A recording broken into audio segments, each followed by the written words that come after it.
Ya, halo YouTube, thank you udah klik video ini. Dan ini adalah game kedua antara Ding Liren sang juara dunia melawan penantangnya, yaitu sang Grandmaster Gugas Domaraju.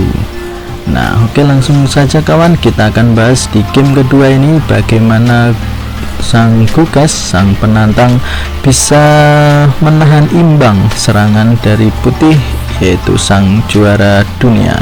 Dan inilah partainya. Pembukaan diawali dengan bidak raja, yaitu dengan E4 dibalas dengan E5. Nah, di sini adalah mengajak permainan terbuka, di mana ada dua pion yang mengontrol di petak pusat. Menjalankan kuda F3 dari putih mengancam pion, dan biasanya akan dilindungi dengan gajah ke C6. Dan variasi apa yang dipilih oleh putih, yaitu variasi gajah ke C4. Nah, di sini namanya Italian Game. Nah, Italian Game di sini mengarah kepada pion lemah dari hitam dan mengajak sebuah pertandingan yang sangat terbuka, karena nanti kuda bisa didorong ke G5 dan mengancam juga ke F7. Oke. Nah, variasi dari Italian Game yang dipilih oleh hitam yaitu Gyujo Copiano, di mana hitam menirukan langkah putih dengan harapan bisa menahan gempuran dari putih dan mendapatkan hasil yang sama ataupun bisa dikatakan imbang. Begitu juga dengan putih menjalankan pion D, memperkuat pion yang ada di peta M4 dan balas dengan penyerangan dan mengizinkan putih untuk naik dan mengancam untuk mengambil variasi yang bisa dikatakan berbeda, yaitu fight lever attack, yaitu menyerang ke arah pion. Nah, oke, variasi kuda. Nah, ini cukup unik kawannya, karena biasanya untuk pion, ini ada langkah pion, bisa didorong, bisa langkah pion H, ataupun bisa rokade ataupun mendorong pion ke A4. Tapi ini adalah variasi yang dipilih oleh Ding Liren karena dia tidak ingin bermain dengan seperti biasanya, ya, membuat variasi yang baru, ya.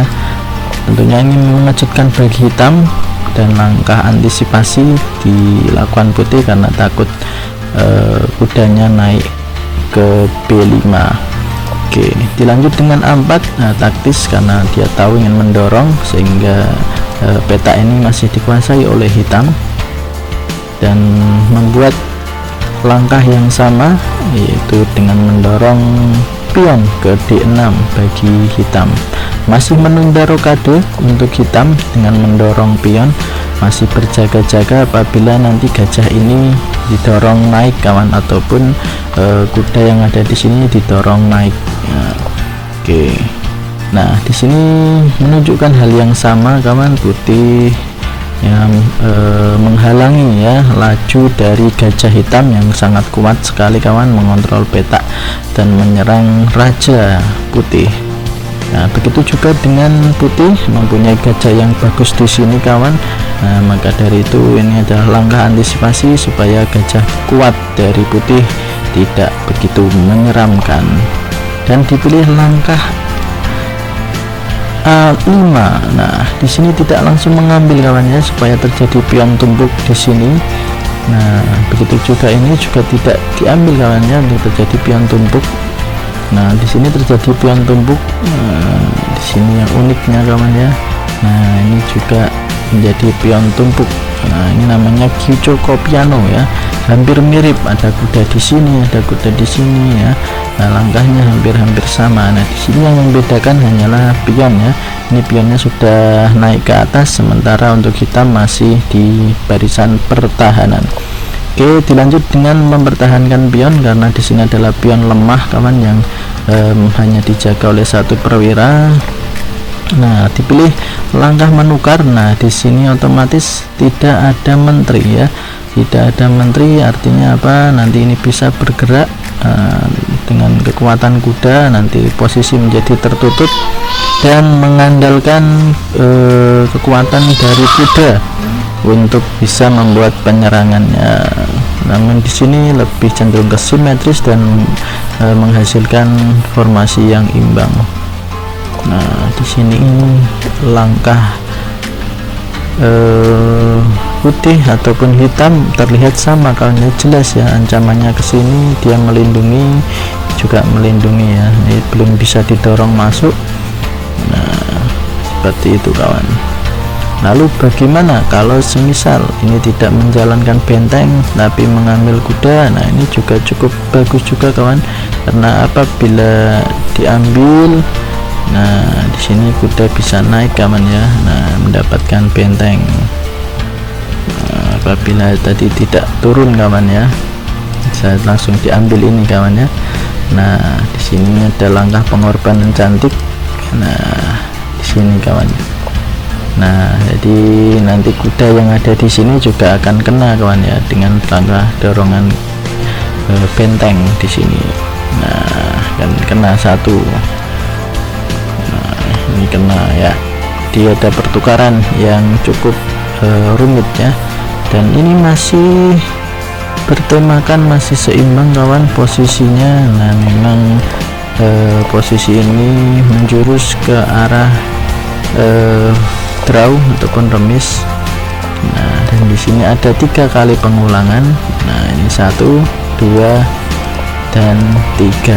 Nah, 3 kali pengulangan dari hitam maupun putih. Nah, sebenarnya putih di sini evaluasi bar menunjukkan posisi ini sedikit unggul putih. Nah, karena putih di sini memiliki ide sebenarnya untuk mendorong pion ya. Nanti bisa didorong naik, membantu. Nah, ini juga bisa naik untuk penyerangan di sayap raja, benteng bisa membantu penyerangannya. Sebenarnya masih banyak ide, akan tetapi di sini Dingliren memilih untuk tidak mengambil resiko ya, untuk bermain aman dan memilih permainan menjadi draw ataupun seimbang. Nah, itu saja kawan yang bisa kita simak bagaimana caranya ketika kalian menghadapi ya pemain kuatnya. Jadi usahakan kalian membuat pembukaan yang tertutup dan mengarah ke pembukaan yang imbang, karena apabila kalian memegang buah hitam, nah kalian mengharapkan hasil draw itu adalah suatu kebanggaan, karena bisa dikatakan kalian sudah menang ya, karena tujuan hitam itu sudah kalah ya dalam pembukaan. Nah, yang menjalankan dulu kan putih kawan ya, jadi sudah kalah di pembukaan, maka kalian harus bisa minimal seimbang. Nah, itu kawan, jadi bisa dikatakan ini unggul untuk hitam, karena hitam bisa menahan imbang serangan dari putih. Nah, oke, selamat kepada Bang Kukes. Nah, meskipun hasilnya imbang, tapi ini adalah permainan terbaik yang bisa kita simak dari game-game Piala Dunia Percaturan ya kawan ya. Itu saja kawan yang bisa kita simak, dan kita harus ya belajar catur terus ya, supaya bisa mengembangkan percaturan di Indonesia. Terus semangat belajar catur, salam catur, Gen Unasumus, kita satu keluarga.